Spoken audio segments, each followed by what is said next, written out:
company this Ramadan. Assalamu alaikum wa rahmatullahi wa barakatuh, and welcome back to the Heritage Show with Shakeel Garda. I hope that you're all well. I hope that you're all having a good Ramadan so far. As the time ticks and as we reflect and self introspect on the sand that flies through that hourglass that is the month of Ramadan. This afternoon, we're going to be focusing on the Afrikaans language, the language with a Muslim origin. And some may be listening and frowning and saying, "Are you sure?" Yes, I'm sure. And the gentlemen that are with me this afternoon are going to tell all of us exactly why that is. Looking at the research done by the late Ahmad Davids, research done by people that are still alive with us, a few of whom are with us this afternoon, and many who may be listening, who spend their life and time delving into the past in order to bring that to the future and make sure that none of us erodes a concern that one of our speakers this afternoon has, Muhammad Alexander, a heritage activist concerned with the erosion of the Cape Malay culture and tradition, also an author of the Cape Muslim vernacular, as well as a dictionary of loanwords that originated in the community of Cape Town and spread throughout the country, and ode to the mixed languages that were present at the Cape at the time. We have then Professor Hein Willemse, a retired professor of Afrikaans literature, and somebody that has spent time in various universities in the country, University of Pretoria, University of the Western Cape, and publishes and writes on this topic, something that he has then committed to was to bring to life the work of the late Ahmad Davids, as well, Professor Ahmad Davids of the Book Up, who delved himself into the history of this language, which is a story that, interestingly, Charles Leonard then tells in the Mail and Guardian on the 27th of March, when he looks at how this language was once used as a means of instruction in Jumu'ah at the Cape, and suddenly English took over and die mense het niks gelyk nie. We'll explain why later. Abuta Jan Peterson will join us later on, uh, much younger than the rest of our esteemed guests this afternoon, and uh, I'll introduce him later when we have him with us shortly. So anyway, once again, welcome to each and every one of you to Salam Media virtually, not into our studios, and I'm looking forward, as I hope you are, to discussing the Afrikaans language and its origins, which have possibly been denied for decades, and are now, the evidence is being laid to be. We have some noise coming from the background, which I'm not sure the origin of, so I just want to check if that's on the side of any of our guests or in our studio. Um, just yeah. So anyway, without any further ado, um, I think Charles, I think the background noise may be coming from your side. Let me Just just close the door. no worries.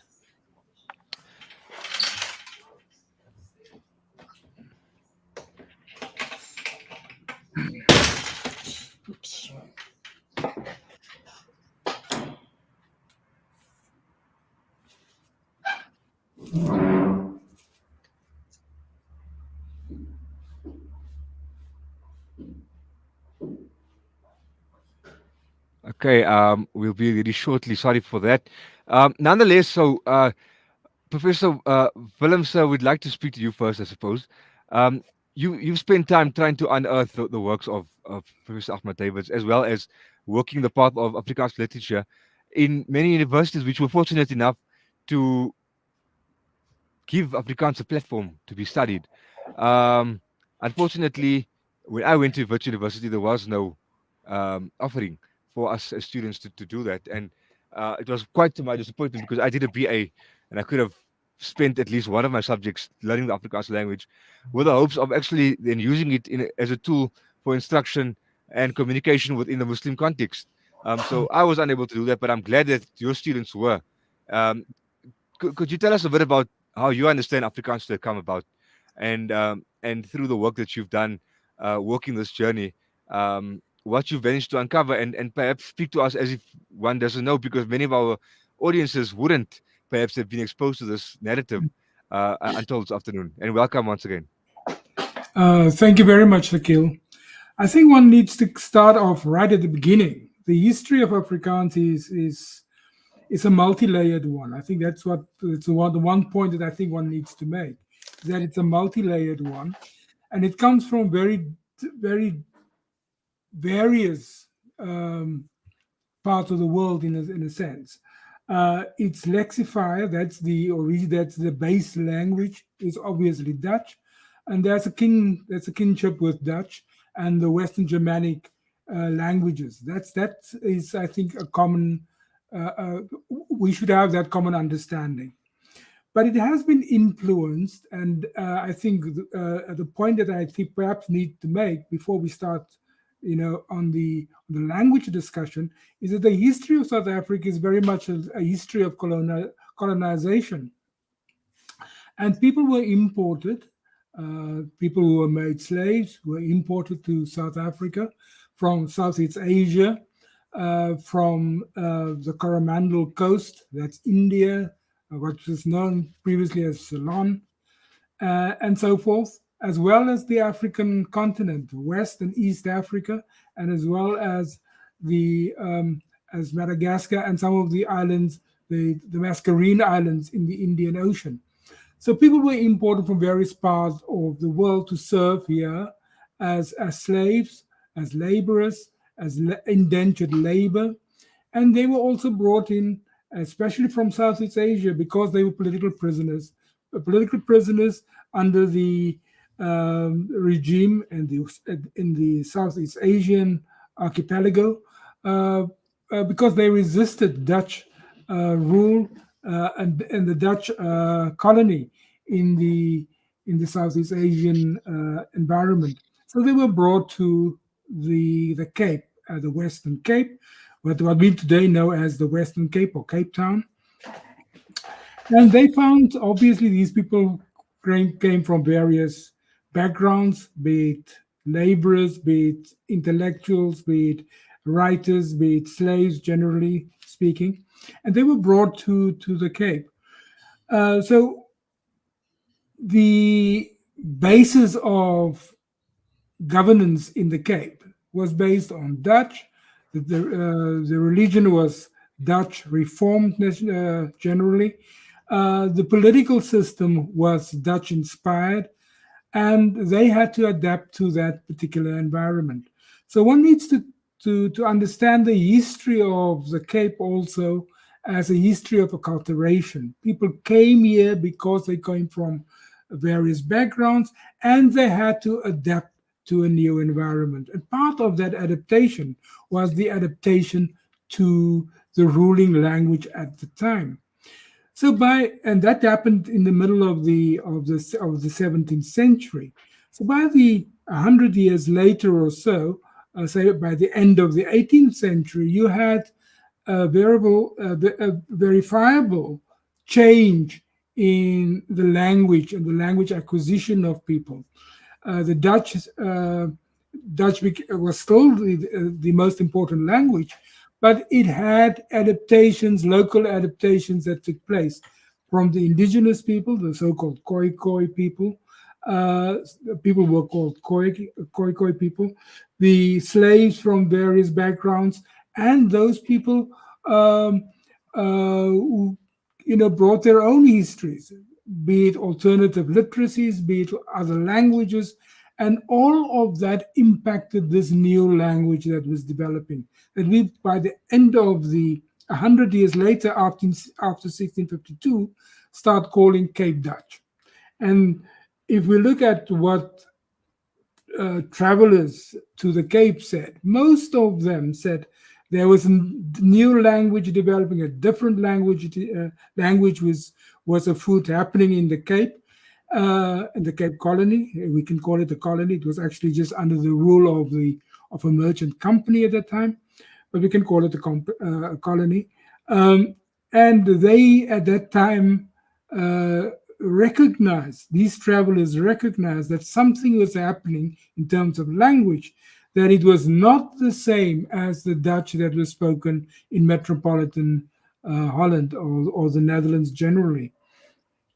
And that is an important marker because suddenly people understood that especially researchers, understood that what was happening here happened at various levels.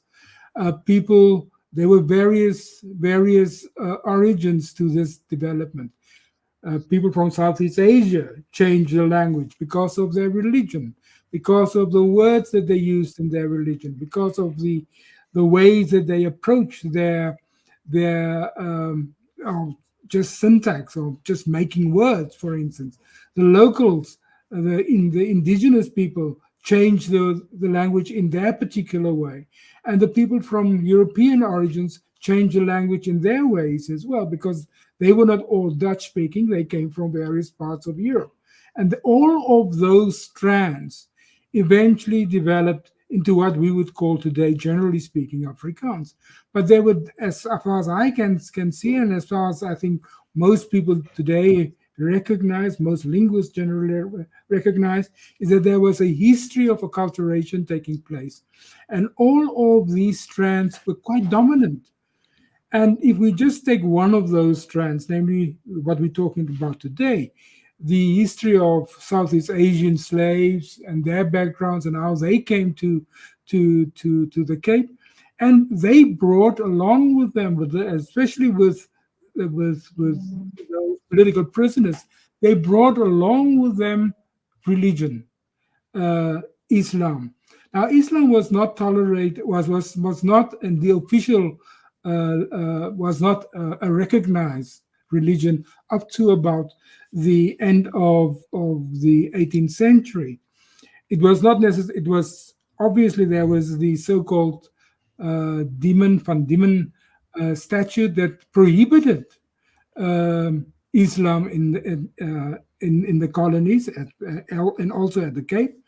And what happened was that when the Dutch gave way to the British at about the end of the 18th century, there was a relaxation in terms of religious practices.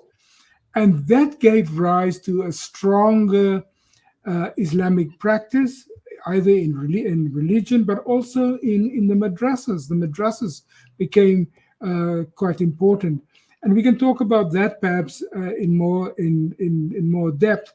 But the point that just in terms of an introduction, that history of colonization is quite important for us to understand in terms of acculturation, in terms of the new uh, arrivals at the Cape and how they changed what we would call today Dutch or Metropolitan Dutch, and how they changed over the years that language to suit their particular circumstances. Let me stop then and we can continue again. So something about what Heine just said uh, piqued the curiosity of Charles, who then wrote about this in the Mail and Guardian, as a journalist would. But not any journalist would, some would scoff at this and say it's nonsense. This isn't true. It's against the grain of what many are taught at school, or well, at least were taught at school. It's against the grain of the construction of the apartheid state and the way the language was used to tell people where they belonged and where they did not belong and how they ought to belong in the language of Afrikaans.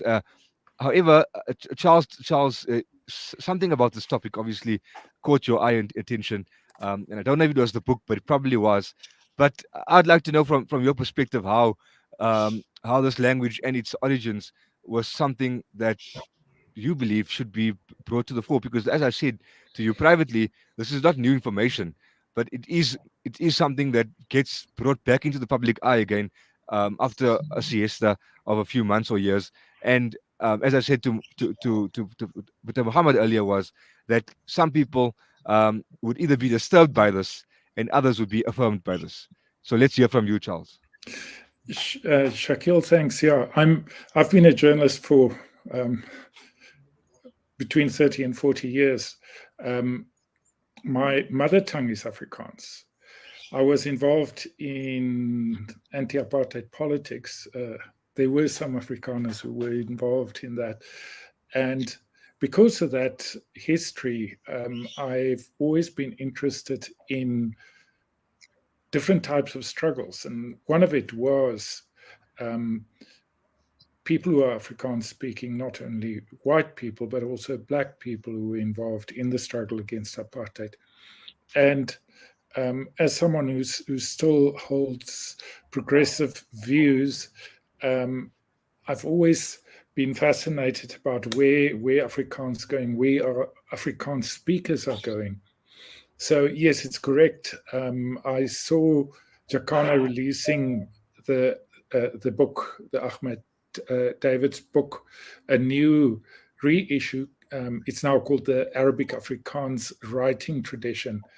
And what made me quite excited was when I saw that Hein wrote an introduction there. Now, I've interviewed Hein before about Afrikaans outside the Afrikaner nationalist perspective when he was still a professor in Afrikaans at Pretoria University. And also then he wrote a fascinating article, Hein, correct me, I think it was around 2017, about Black Afrikaans, wider, not only its roots, but it included the roots, that Afrikaans was not what they taught me at school, this pure white nationalist thing, this vehicle.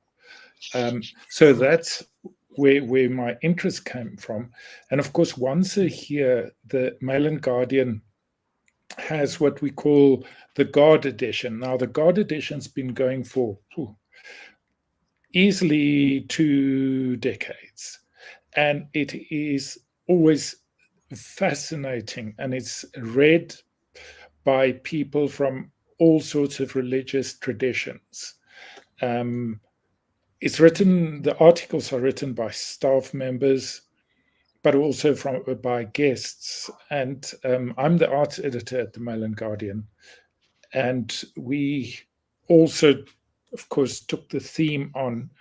And yeah, then I thought, here's a great opportunity to write about, as I've said, either a hidden or ignored or forgotten history. And I interviewed Hein and used some of the background that he wrote in the introduction to the book.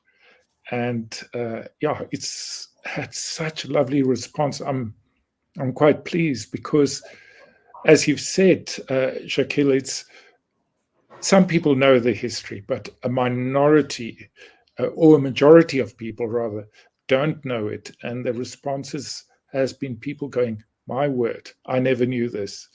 And when that happens, you know, you've done a relatively fine job. And that's thanks to also the amazing research and history that's been done by people like Hein and the late Buta Ahmed. I think, you know, it's a time in South Africa's history where people can say I didn't know and be interested, whereas perhaps before people knew but didn't want to know or were not allowed to know. And especially, I think, living in the Cape, I think if you are outside of Cape Town and you interact with people of other backgrounds in Pretoria, perhaps, or Johannesburg or Durban, it will be a bit different. But the blatant roots of Afrikaans are so obvious in Cape Town that, I mean, it permeates how people interact and how they don't, even till today, because as unfortunately many people do still complain that the stratification and racial segregation still silently exists when you traverse the streets of Cape Town that were built by the very speakers of this language before it was formally adopted and skoon gemaak deur die dates and so on.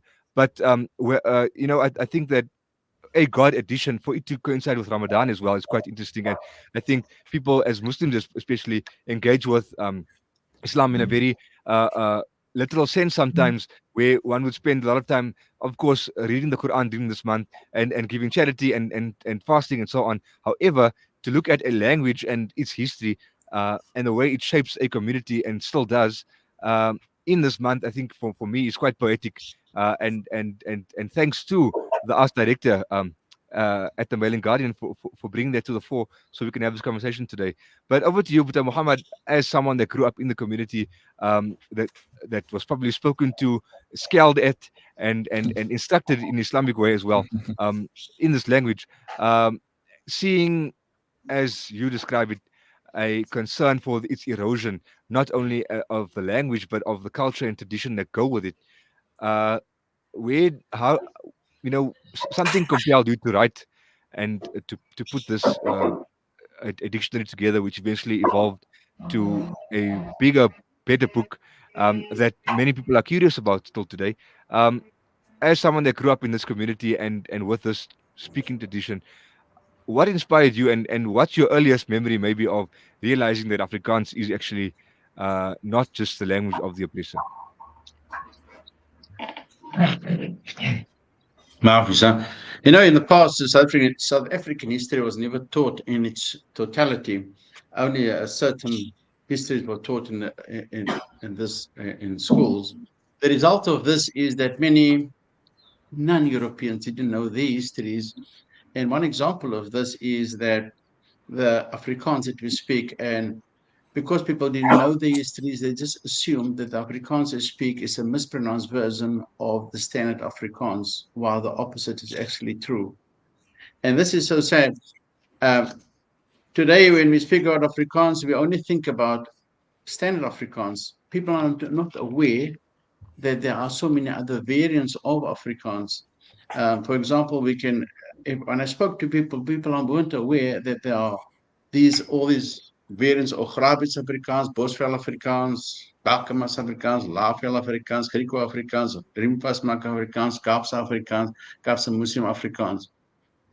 And of course, all these variants of Afrikaans are collectively known as Afrikaans. But this is what I discovered is people weren't aware of all these variants of Afrikaans, and they just saw Afrikaans as a white man's language, and the language is part of the oppression, and the people didn't want to be part of this language. And that's also one of the main reasons it was for the switch from Afrikaans to English since the late 1980s of typical Cape Malay. This is how they saw Afrikaans. This is also the reason why this led to the 1976 uprising, where people felt that the Afrikaners were actually forcing their language on them. But Cape Muslims, we switched over since the 1980s. So there is a possibility that 1 or 2 generations from now, that this Cape Muslim variant of Afrikaans might become extinct. And this is basically the reason of compiling this book, of capturing this information. Maybe, who knows, maybe someone in the future, some brave soul in the future might just use this book. If this vernacular, this variant of Afrikaans might become extinct, someone might just use this to revive this variant of Afrikaans. And my own, take is that, and before we take a break, is as a person my age, I would enter a home, and I would, because of the age of the people living there and so on, address them in Afrikaans, and they would reply in English, and I would be disheartened because it's through that interaction and a choice that some parents made at the time to switch over to English, aside from the fact that their kids perhaps were being sent to English schools, there was no need, and perhaps today we know that we can raise children with a few languages and their brains will sort them all out and be able to speak multilingually. Perhaps at the time that wasn't known, and so people felt, nee, ons moet die een kies voor die ander. But we come back after a break to unpack this further, and Diane Peterson will be joining us as well. Somebody closer to my age and a bit closer to the pulse of where the language is going in the future, as far as us who are fearful of its erosion are concerned. We'll be back soon. Do stay tuned.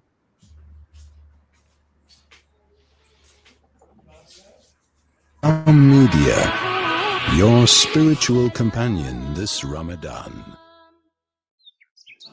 When the perfect blend of stylish decor, exquisite halal cuisine, and warm hospitality come together, it could only mean Al Bayt Lodge, your true home away from home. Al Bayt is the ideal heaven for families, business people, and tourists, with its 4-star family rooms and other luxurious facilities. Conveniently situated close to Port Elizabeth Airport, the beach, and other amenities, your stay will be truly unforgettable. as you'll be taking home lasting memories of the warm hospitality, the serenity and tranquility that Al Bayt has to offer. For reservations, call 041 583 6415 or visit www.albaytlodge.co.za. This Ramadan, join hands with Muslim hands to make a meaningful difference in the lives of millions worldwide. Your zakah and sadaqah can be the lifeline for those in need. Together we can nourish the hungry in South Africa and across the globe, offer clean water to impoverished communities, empower women with sustainable livelihoods, and bring relief to families grappling with the aftermath of natural disasters and conflict. Be their beacon of hope today. Connect with us at muslimhands.org.za or dial 021 633 6413 to extend your support. From samosas and half moons to cook sisters and roti, everything between iftar and sehri makes sunfoil cooking oil an essential part of your Ramadan. Approved by the Heart and Stroke Foundation as part of a healthy diet, this blessed month, give your family the best with sunfoil, because tradition just tastes better. You are listening to Salam Media live from our headquarters in South Africa. This is Salam Media, keeping you company this Ramadan. So just to steal from the advert we've just heard now from Sunfoil, tradition just tastes better. It sounds better too, doesn't it? I think everybody here will agree. However, and I'm sure those of you who have seen that Sunfoil ad on the highway, wherever you drive, a very frowning face on the of a caricature of a woman shouting about using the air fryer to do sisters or samosas and so on. And hoe durf jy, how astaghfirullah, hoe kan jy, you're basically ruining the tradition and the food. Similarly, I suppose we find a similar ruining of conversation when it's only underpinned by an English medium, almost like biting into a karamonk when you have a supposedly nice dish and there is just no flavor. So we welcome back our guests again. And Dayan is not with us yet, but when he does join, we'll shift the focus onto the future of this language. But one of our listeners, Nabil Jackson, just mentioned that we shouldn't fail to remember that in Batavia itself, there was already a mixing of languages between the population of Batavia, that being the Malayu people or the Indonesian people, with Dutch as well. So when Dutch came here as Dutch, it was already perhaps touched by the language of that land prior to what would then become the language of the madrasas of Bukab, that would become the language of the Cape Muslims. I asked earlier, Dr. Muhammad, do you remember a time as a youngster where you realized that this language, or was it something that you never ever had to think about, that this language isn't actually the language of the apartheid state? It actually is a language that belonged to those perhaps in your ancestry that spoke this and taught this and were taught Islam through this. And I'm using learned in an incorrect grammatical sense in English, as one would do when they speak Afrikaans as a first language, ironically a slip of the tongue. But please do enlighten us, Peter Muhammad. Yeah, if I can just answer, what's his name again, Jackson Rueda, whatever he mentioned. He mentioned the fact that, before the Malays were brought to the Cape, Indonesia was actually, before Islam, it was a predominantly Hindu and Buddhist area. The result of this is that many Buddhist and Hindu and Tamil words crept into the Malay language. That is why before they came to the Cape. And before that also, there were also many Portuguese words. There were also, because Portuguese also for a short period colonized that. And then after that, the Dutch colonized the Indonesia. So there are many Dutch words, but there are also many, later the Arabs there are also many Arabic words, and there are also many Persian words. And when those early Malays came to the Cape, they came with all the Chinese words, in Tamil words, Buddha's word, not so much Buddha, but Chinese, Tamil, Portuguese words, Dutch words, Persian words, Arabic words. And when they came to the Cape with all these words, the locals just assume that these are Malay words. But the reality is it wasn't Malay words. One example, for instance, the word pujis. Pujis is actually of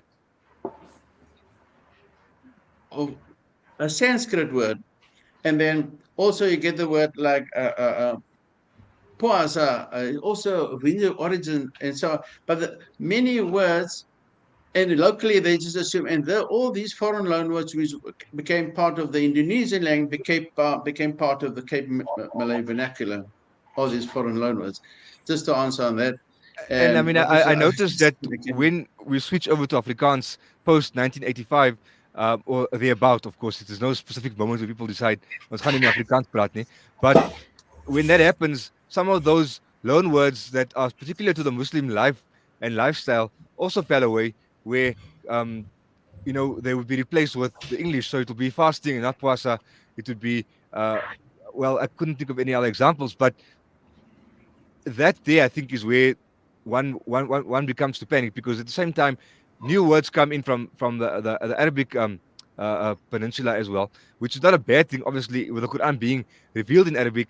And however, for there to become a dichotomy between speaking so-called Malay words versus so-called Arabic words, where one is seen as purer and holier than the other, I think is where we find ourselves today, where Bhai terima kasih is no longer a means of saying thank you, but shukran is. And many people then say, when people would say by terima kasih, it would be responded to with kasih for Allah, an attribute to God.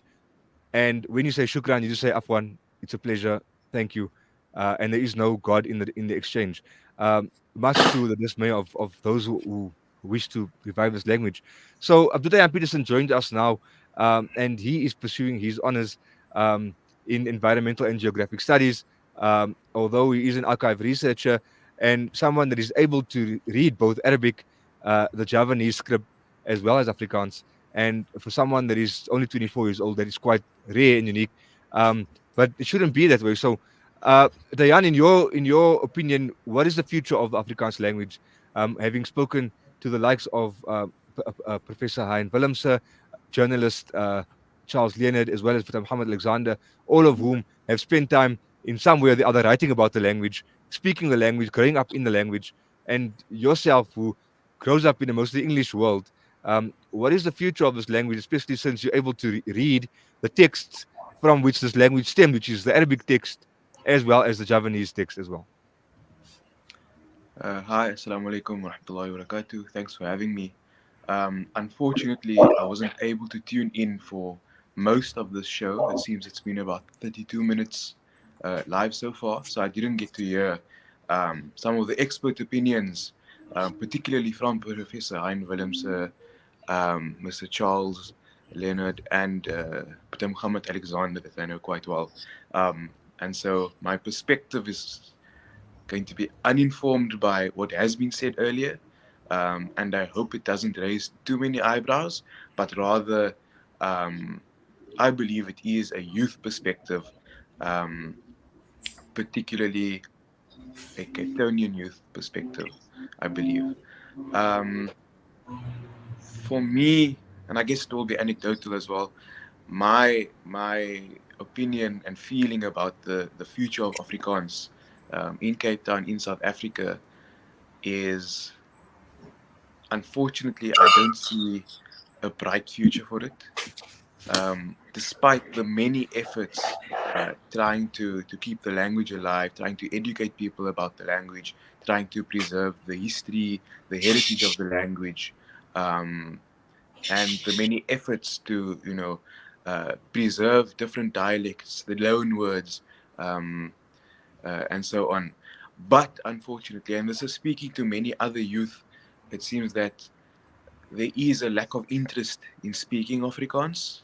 Perhaps I'm speaking to my own circle of people in Cape Town. I guess it would be mostly colored, working class, middle class Cape Townians. But even people coming from Afrikaans speaking families, the youth particularly, are brought up to speak English. And many of us can understand Afrikaans, but either can't speak it or choose not to speak it. And this is speaking to many youth in Cape Town, particularly. They can speak the language, but they choose not to. Even if I speak it with them, they'll rather reply back in English. And so some of these sentiments, more studies need to be done. Perhaps I need to read more about studies done on youth perceptions of Afrikaans. But it does seem to be this hesitancy towards using the language. Obviously, I am speaking from my own perspective and my own circle's perspective. And yes, there are many youth in Cape Town, in the Western Cape, that Afrikaans is their first language, and it is alive and well in many communities. However, with globalization, with English medium in most universities in South Africa, I do believe my perspective is still valid. So, I mean, I think obviously it will differ from place to place, from area to area, suburb to suburb, family to family. It will differ as to the insistent mothers that will never ever scale but in Afrikaans, and some of the ulama, the Islamic leaders of mosques, who continue to speak this language in the Friday sermons.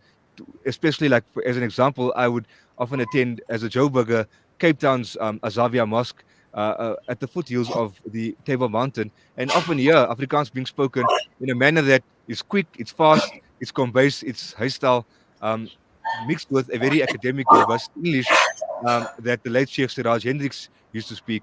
And I would look around me and I think these are all mostly young people sitting here, and whether they can speak it, they have to be listening to it and understanding it, because anders dan gaan hulle nie 'n Jumu'ah nasiha kry nie. They're not going to get a Jumu'ah advice for their Friday. So I think it's as the Jan says, and I don't know how you feel, but Muhammad, Professor Willemse, and Charles, to know that a youngster, at least in Cape Town, doesn't necessarily see the future of this language. Charles, when you decided to write about this, you must have been met with multiple reactions. Would you say that people see it as a language of the past, just like perhaps looking for the moon is something that people used to do a lot and do it less so of today, although it's still being practiced? And I say this because that's the image that you chose to use as a photograph to display the community of which you write about. How was the reaction, and where do you believe the Afrikaans language is headed, even as a native Afrikaans speaker in the Afrikaans community? Is it still alive and well there? And how do you see the various strands of Afrikaans coming together to either all die or all thrive? Very good question, Shakeel. In terms of the first part about the response, people were fascinated. Colleagues in the newsroom were fascinated, and everyone was excited about the idea of me writing the piece.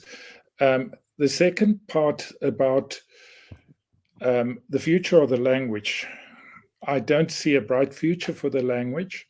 I'm perhaps an example of why. Even though it's my mother tongue, my home language is English. I don't speak a lot of Afrikaans with one or two friends, but my environment here in Johannesburg is English. I work for an English language newspaper. I write in English, and so I don't even read too much Afrikaans, with the exception of Hein's regular column. But just to step back about why young people don't speak Afrikaans and why it's diminishing.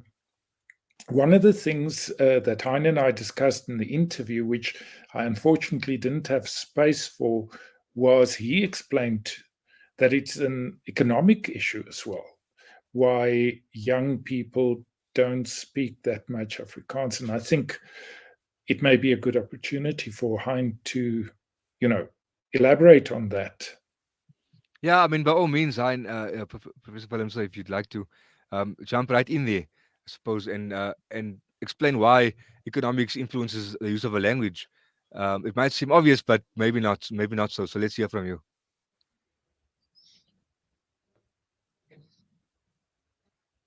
own experience, our anecdotal experience, and to try and generalize that. That's often, a way of, that's not the way to understand what's exactly happening. I think one needs to have a look at, on the one hand, the economics are obviously, quite important, but we also have to look at the politics of the time. The politics of the time is one in which there is a closing down of the spaces for non-English speakers, for people who are speaking as a first language, other languages rather than English. And the reason for that is varied. Obviously, in South Africa, I think the primary reason is the politics of the time. But one must also remember that throughout the world, there are these kind of tensions between the globalized language of the elite and those of us who can speak English and can address the world in English and can communicate in English. We're part of the elite. Even in South Africa, the majority of people who express themselves in one way or the other do so through their own languages. And I'm not talking only about Afrikaans, I'm talking about all the other languages.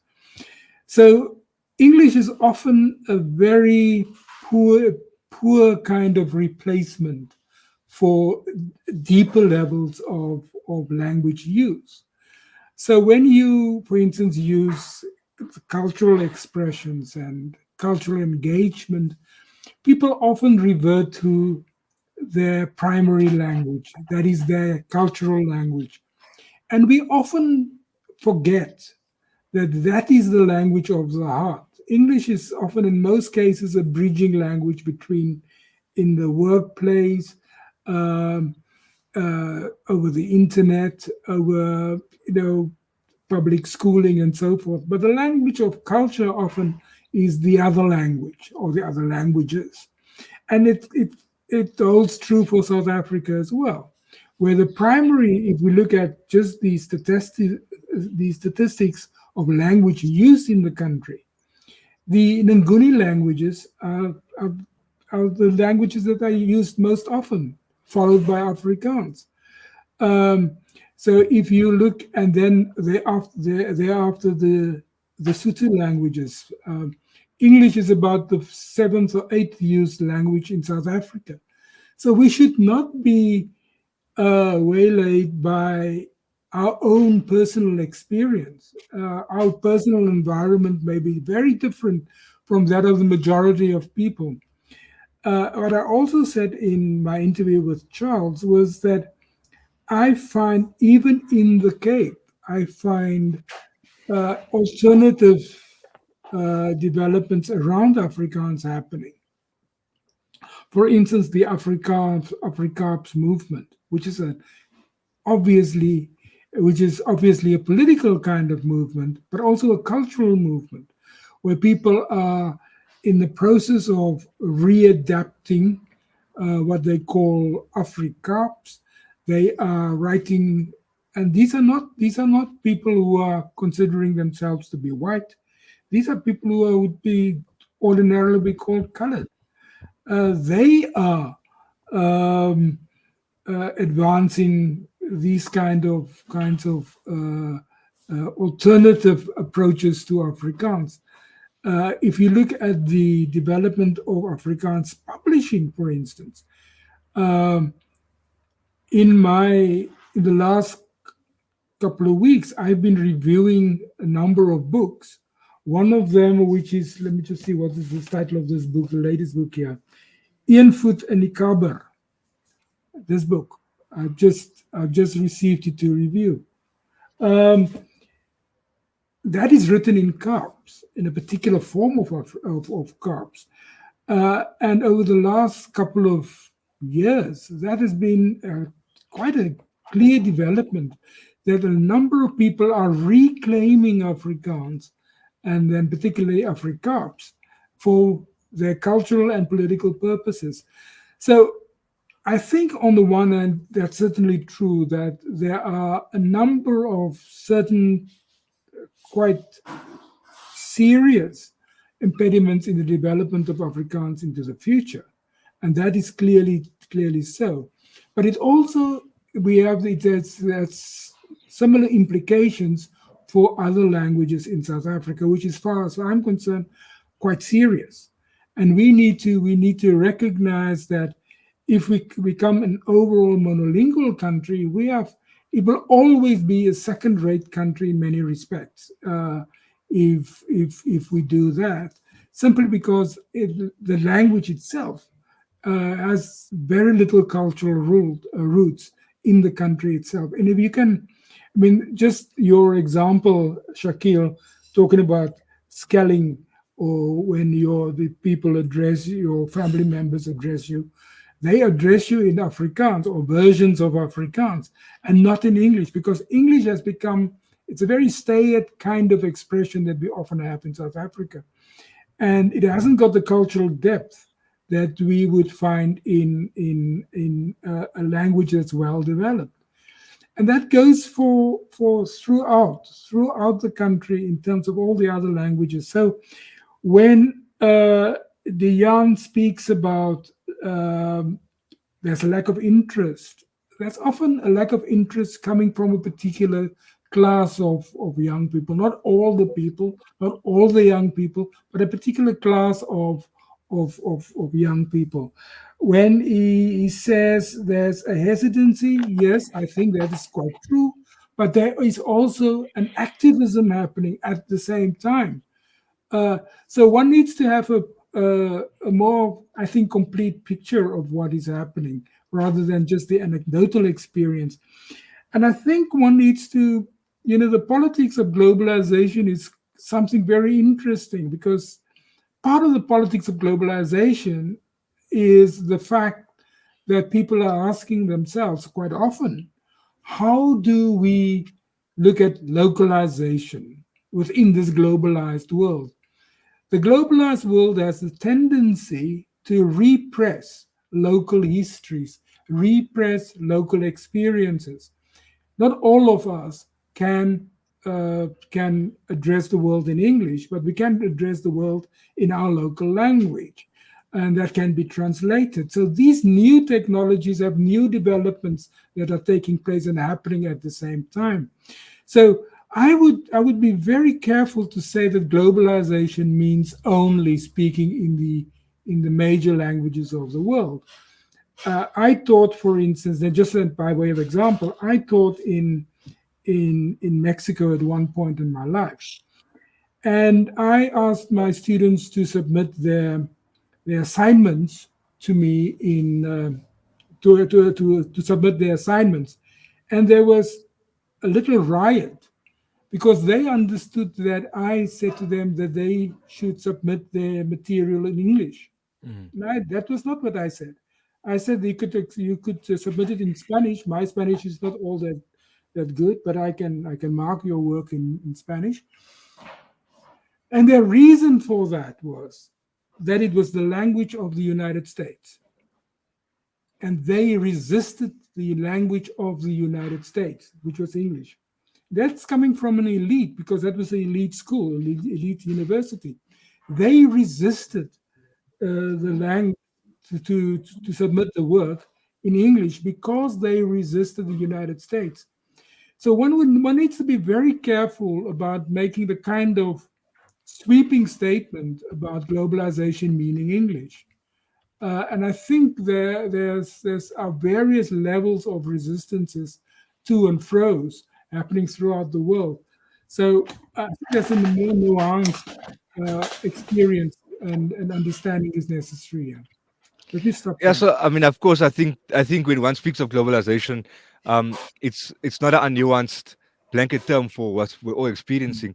I mean, one just look at the likes of Funny Carp, that was started by Bernie Fabing, who created products, memes, videos, and mugs and T-shirts with Cape sayings, and revived this conversation about using these very poetic Shakespearean quotes, replacing them with Carp's words and making us all laugh, but actually making us all think.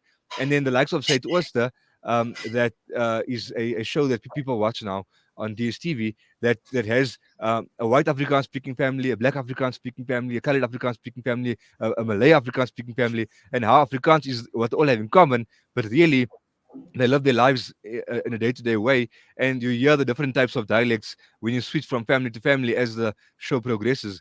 Um, just two examples of that I could think of, but I mean, I think the future is uncertain. I think that people today delve deeper into their roots than they used to be able to before, because before it was all about, to be as white as possible, to get good jobs, and to sort of climb the upward mobile channel.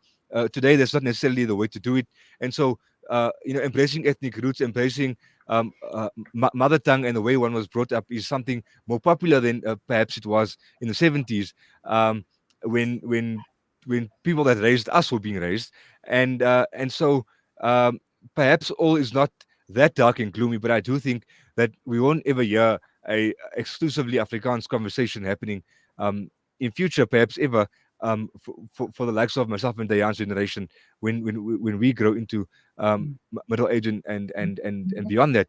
But because Dayan just joined, and I think the others were here prior to that, through your studies of the Javanese text on gravestones at the Cape, of the Arabic language, of English in its Roman form, as well as Afrikaans, what are some phrases that perhaps, or one that sticks with you, that you've seen coming from Javanese text to Afrikaans, and now that may be still being used in English conversation, that stands out for you, and that perhaps might be close to you, that you have an affinity for, similar to what perhaps Peter Muhammad mentioned, Puasa, or the Pujis that is recited in Ramadan? Just by tracing the words through gravestones, I think there were around just maybe 2 words. A lot of them were just, regular Arabic statements, around the world that are used.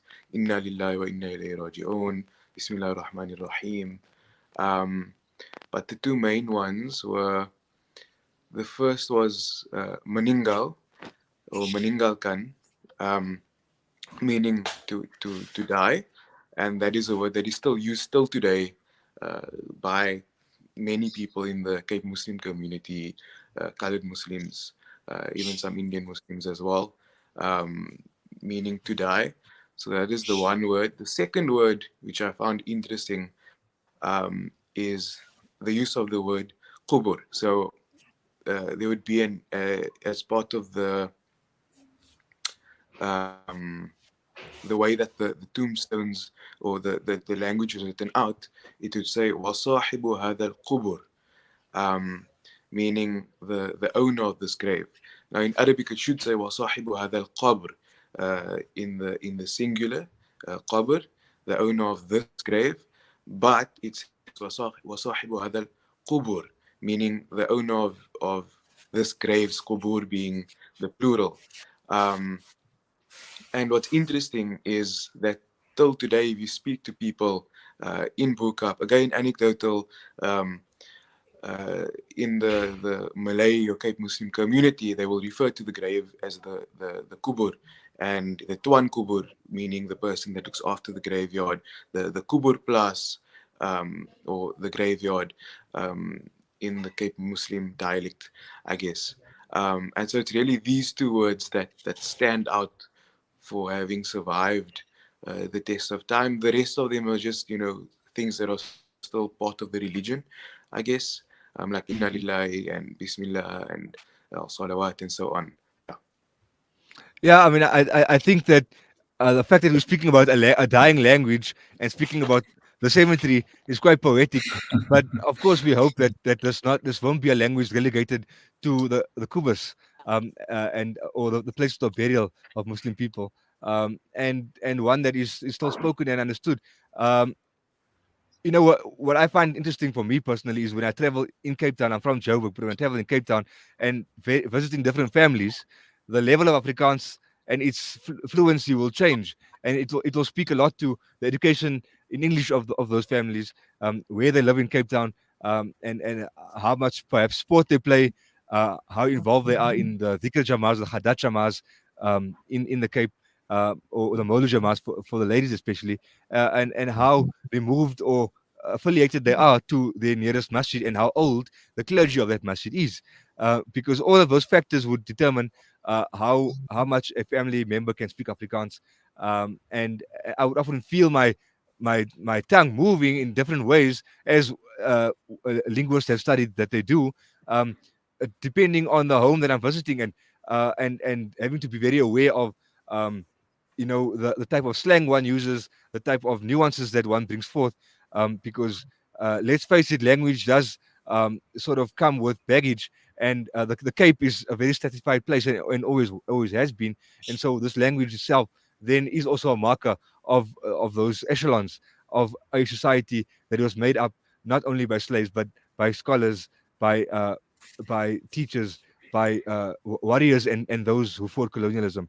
But we are going to close soon, so I'd like to look back to the work of Puta Muhammad, and looking at a dictionary that has come out as a means of reference for those of us in the future who might need that, when we fail to hear many of these words being used. How do how does one see a book? Because I mean, many people don't even read books anymore. We consume things social media via social media. How can we mix the use of books and make them available to those on TikTok, for example, who um, who often speak the language to a broad international audience, to try and popularize. And I believe Uncle Muhammad did mention earlier to me privately that the response to this dictionary and this vernacular book has been higher and greater in the Afrikaans speaking Afrikaner community as opposed to onze Kaapse mense, onze Slamse mense, onze Muslim mense wat oral bly, oral se land. Uncle Muhammad, just your thoughts on that. I just want to let everybody know we do have to close soon. So can the future comments that I do ask be kept slightly brief, in the interest of time? Shukran. Yeah, the unfortunate thing is the last remaining speakers, full-time speakers of this, the Cape Muslim vernacular, appears to be well over 50 years of age. And if they should die out, then there is a possibility that this vernacular, this variant of Afrikaans might become extinct 1 or 2 generations from now. And that should be the same. Then to add to this also, what also happened in the past, that we also find the Arabization of this Cape Malay language, where so many Malay words were replaced with Arabic words, like, for instance, you don't talk about Ramakasi, no Shukran, you don't talk about Kubus, no Makbara, you know, about, and so on. That's another unfortunate thing. And for us, Cape Muslim had always been a predominantly Afrikaans-speaking community since the beginning, since the origin, since the start of this Afrikaans language, since the creation of the Afrikaans language. And the unfortunate thing, and because they were so involved, they contributed so much to the creation of the Afrikaans language. It's unfortunate that our people do not know this, and we just see it as a Buddha language, Afrikaner language. Wow, this is part of our heritage, because the Cape Muslims, the early Cape Muslims, contributed so much to the creation. But apart from that, and then was the point where they depart to create this unique variant of Afrikaans loaded with many Arabic loanwords and many Malay loanwords. And there's a list of things which makes this variant of Afrikaans different from other variants of Afrikaans. Of all the variants of Afrikaans, Cape Muslim Afrikaans is the only language with the most foreign loanwords. And it's not only the foreign loanwords, of course, you get the Arabic loanwords, you get the Malay loanwords, but then there's also unique idiomatic expressions used and understood exclusively by Cape Muslim. There's so many exclamations used and understood exclusively by Cape Muslim. Family names, Umibia, Ami Amati, family titles, family names used and exclusively self-created words, you know, Labaran, Khaji, Khujaji, and all so many words used, and all these self-created Afrikaans words are not found in the standard Afrikaans dictionaries, yet it is used by Cape Muslim every day. And so we can carry on. So it's not only the words, there's so many other things that contribute to the uniqueness of this. And now, because our people didn't know our history, we exchange our ancestral, our heritage language for a foreign language. Now, instead of parading, now the younger generation parading as Englishmen instead of Cape Malays now. Because we have no connection to the English language. The English language, a historical connection to the English language. At least we have a connection with Afrikaans. and only Afrikaans. If we say Afrikaans, as I mentioned in the beginning, we say people you normally ask, what do you think of Afrikaans? Is Afrikaans an indigenous language? Is Afrikaans a Witmanstaal? You cannot ask a question like that because Afrikaans, there are so many variants of Afrikaans spoken by so many different communities, and all these variants of Afrikaans are collectively known as Afrikaans. So when you pose a question like that, you have to add the variant that you're referring to. If I say, is Afrikaans a Witmanstaal? You cannot say that. Is standard Afrikaans a Witmanstaal? Now you can say yes. If you say, now Afrikaans a Witmanstaal? No, you can say no. Is now Afrikaans indigenous? I can say no. If is standard Afrikaans indigenous? I can refute that. No, it's not. It's one of many other variants of Dutch dialects. There are people who refer to standard Afrikaans. This is another dialect of Dutch. And I mean, I believe I cannot remember exactly, but there was a time where a public figure at the Cape at the time published publicly his distaste and disgust at the use of this Creole language by people in the Dutch society, and how dare they speak the language of those people, which then eventually becomes the Afrikaans language, which is I find always so ironic. The way the add one last thing to that. Can I just add one? You know what? Sure. Before the creation of the Genootschap van Regte Afrikaans, even Afrikaners spoke like this, the plat Afrikaans. And this is evident when you look at the minutes, Tille van die Afrikaanse Genootschap. If you look at the minutes, you see how they also pronounce their Afrikaans, plat Afrikaans. It was only later when they move away to the Eastern Cape, and from there, the Voortrekkers, they took this in 1836, they took it further north into Oranje Street and Vrystaat, and after that, this purified, inverted commas, Afrikaans came into being. But the Cape Muslims stuck to their original Afrikaans, first Afrikaans, Proto-Afrikaans, and this Afrikaans we speak is the evolved first Afrikaans. And this is evident when we listen to the way Cape Muslims speak Afrikaans today, and compared with the way it was written in those early Arabic Afrikaans texts. If you look at Ahmad, for instance, for example, Abu Bakr Effendi said, you see the code switching between Arabic, Malay, and Afrikaans, first Afrikaans. This same code switching is part of the Cape Malay's language.